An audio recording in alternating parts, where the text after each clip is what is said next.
Hello students, आज आपण बघू केप्लर्स लॉज स्टँडर्ड 10th साठी. प्रिव्हियस व्हिडिओमध्ये आपण याच्या पहिल्याची आयडिया घेतलेली आहे. तर गॅलिलिओच्या पहिले जे ॲस्ट्रॉनॉमर्स होते ते साध्या डोळ्याने जेवढं त्यांनी ऑब्झर्वेशन केलं तेवढ्या हिशोबाने त्यांनी प्लॅनेट्सच्या मोशन आणि पोझिशन हे बघितलं. नंतर 16th सेंचुरीमध्ये खूप डाटा अवेलेबल झाला. नंतर टेलिस्कोप आले, नंतर त्यांनी डाटा कलेक्ट केला. त्याच्यामध्येच एक होते जोहान्स केपलर. यांनी तो डाटाला चांगल्या प्रकारे स्टडी केलं. He notice that the motion of planets follow certain law. त्यांनी एक स्टडी केली का हे जे प्लॅनेट्स आहे त्यांचा जो मोशन आहे ना, हा एक स्पेशल एक लॉ फॉलो करतो. कारण की सर्वांमध्ये काहीतरी त्यांना कॉमन एक गोष्ट भेटली. He stated 3 laws describing planetary motion. म्हणून त्यांनी प्लॅनेटरी मोशनचे 3 लॉ डिस्क्राईब केले, ज्याला आपण म्हणतो केपलर्स लॉ. तर सर्वात पहिले आपण एलिप्स बद्दल एक माहिती पाहू. तर एलिप्स म्हणजे सर्कल जे असते ना, हा एलिप्सचा एक टाईप आहे. सर्कल गोल असते, पण एलिप्स हे अंड्यासारखं असते. आहे ना, अशा प्रकारे एलिप्स असते. आणि सर्कलचा जो सेंटर आहे तो असते फोकस, सर्कलचा सेंटर. पण एलिप्सला 2 फोकस असतात. समजलं?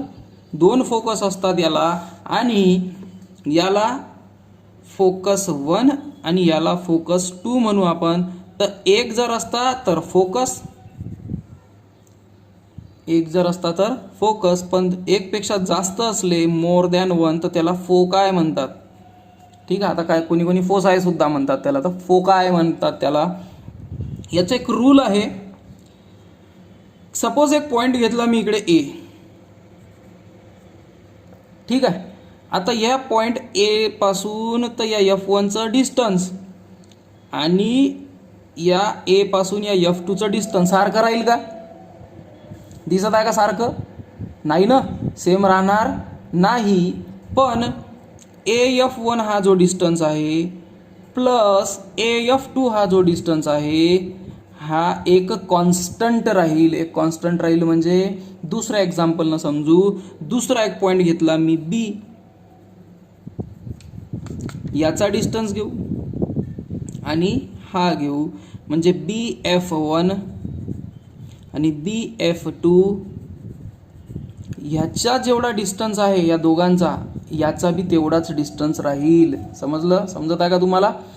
म्हणजे हा डिस्टन्स प्लस हा डिस्टन्स हा इक्वल टू राहील हा डिस्टन्स प्लस हा डिस्टन्स. तिसरा एक एक्झाम्पल घेऊ. इथे घेऊ आपण सी. हा एक डिस्टन्स घेऊ आणि हा एक डिस्टन्स घेऊ. तर CF1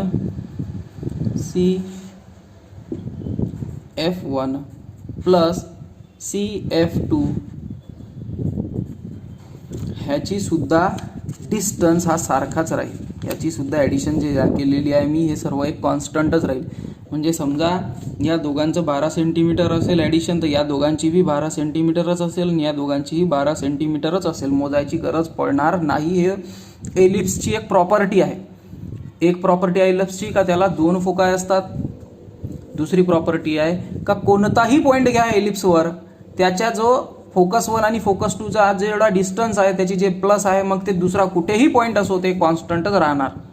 म्हणजे एक्झाम्पल घेतलं 12 सेंटीमीटर तर 12 सेंटीमीटरच राहणार. ही एक प्रॉपर्टी आहे. तर आता आपण बघू Kepler's first law. Kepler's first law म्हणते the orbit of the planet is an ellipse with the sun at one of its foci. हा एलिप्स आहे. ओके. याचे 2 फोकस आहे. तर जो प्लॅनेट असतो ना, समजा प्लॅनेट आहे आपला अर्थ, म्हणजे आपला प्लॅनेट तर अर्थच आहे, हेच नाही समजायचं. समजा इथे मी लिहिलं अर्थ, तर सन नाही का कोणत्या तरी एखाद्या फोकसवर राहणार. इथे समजा सन राहिला, इथे नाही तर इथे, दोघांकडून कुठेतरी एक सनची पोझिशन राहील. आणि अर्थ सारखे जे बाकीचे प्लॅनेट आहे हे एलिप्टिकल ऑर्बिटमध्ये ट्रॅव्हल करत असतात, रिव्हॉल्व करत असतात.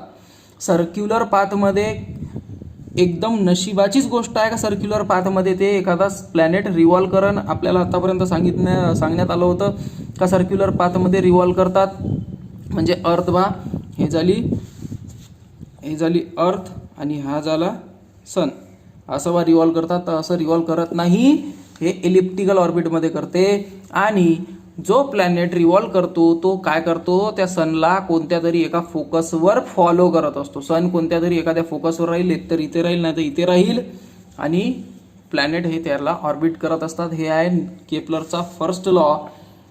कपा सपोज या एफच्या जागी प्लॅनेट घेतला तर सन एका फोकसवर राहील, कोणत्या तरी इथेही असू शकला असता, ठीक आहे, आणि प्लॅनेट त्याला मूव्ह करत असतात. देन सेकंड आहे केपलरचा second law. The line joining the planet and the sun sweeps equal areas in equal interval of time. आता समजा अर्थ आहे, या अर्थला सनला रिव्हॉल्व करण्यासाठी किती वेळ लागतो, 365 डेज अँड 6 आवर्स, 365 दिवस आणि 6 तास लागते. तर 365 दिवस आपण जनरली धरू. 365 दिवसात इथून अर्थ चालू होईल तर इथे संपल, समजलं. तर मग एका महिन्यात किती होईल, जवळपास इथपर्यंत येईल ना. म्हणजे समजा अर्थने इथून चालू केलं 1 पॉईंटकडून आणि पॉईंट 2 पर्यंत एका महिन्यात 30 डेजमध्ये आली, तर हे काय किती एरिया घेईल, एवढा एरिया कव्हर करेल ना. ओके. नंतर याला म्हणू आपण A1, एरिया 1. नंतर पुढचे 30 दिवस, पुढच्या 30 दिवसात समजा इथपर्यंत आली, याला तिसरा पॉईंट सांगू, आणि हे इथपर्यंत आलं, म्हणजे हा झाला एक एरिया, याला म्हणू A2. तर हा जो A1 आहे, हा जेवढा एरिया आहे तो इक्वल टू राहील याच एरिया एवढा. समजलं. काय म्हणते केपलरचा थर्ड लॉ, आपला सेकंड लॉ, का एरिया जो आहे परफेक्ट टाइम इंटरवलचा, मग तो दुसरा जो तेवढा टाइम इंटरवलचा एरिया असेल तर तो इक्वल एरिया स्वीप करतो. म्हणजे स्वीप करणे म्हणजे घेणे, जागा तेवढी घेणे, म्हणजे एवढा जो एरिया आहे हा कोणाच्या इक्वल राहील, याच्या बी.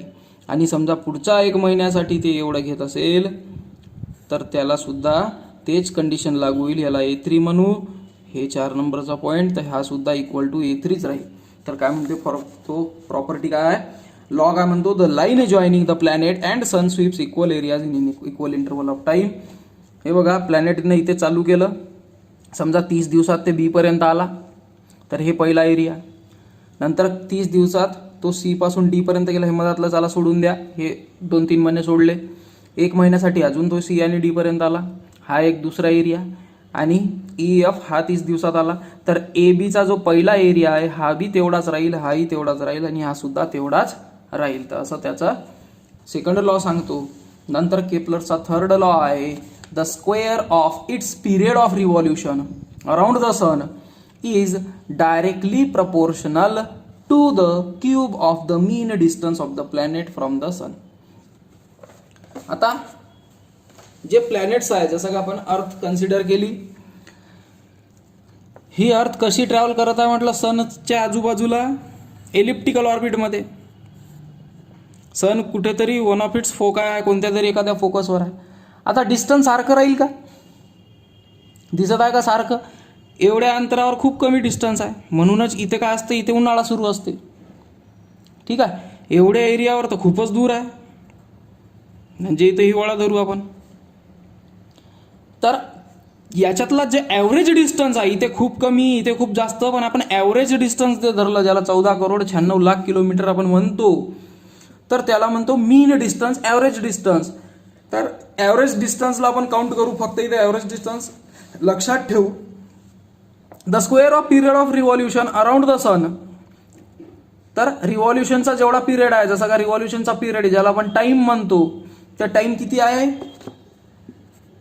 T इज इक्वल्स टू किती आहे इकडे, 365 डेज, कारण की 365 दिवसामध्ये एक सर्कल पूर्ण कंप्लीट होत आहे ना. ओके. आणि रेडियस किती आहे, जेवढी रेडियस असेल त्याची तेवढी. आता हे रेडियस आहे, हेही सुद्धा रेडियस आहे, पण याला रेडियस आपण हे नाही घ्यायची, याच्यातला जो मीन निघल, जो ॲव्हरेज निघल तो म्हणजे कॉमन. तर हे झालं रेडियस, याला सरळ सरळ म्हणू आपण अंतर, distance of planet from sun, पण याला काय म्हणू, average distance of planet from the sun. Sun पासून प्लॅनेटचा ॲव्हरेज डिस्टन्स, याला आपण रेडियस म्हणू. तर हा जो पिरियड ऑफ रिव्हॉल्युशन आहे ना, याचा स्क्वेअर, हा जो पिरियड ऑफ रिव्हॉल्युशन आहे याचा स्क्वेअर हा डायरेक्टली प्रपोर्शनल असते म्हणते डिस्टन्सच्या क्यूबला. हा आहे केपलरचा थर्ड लॉ.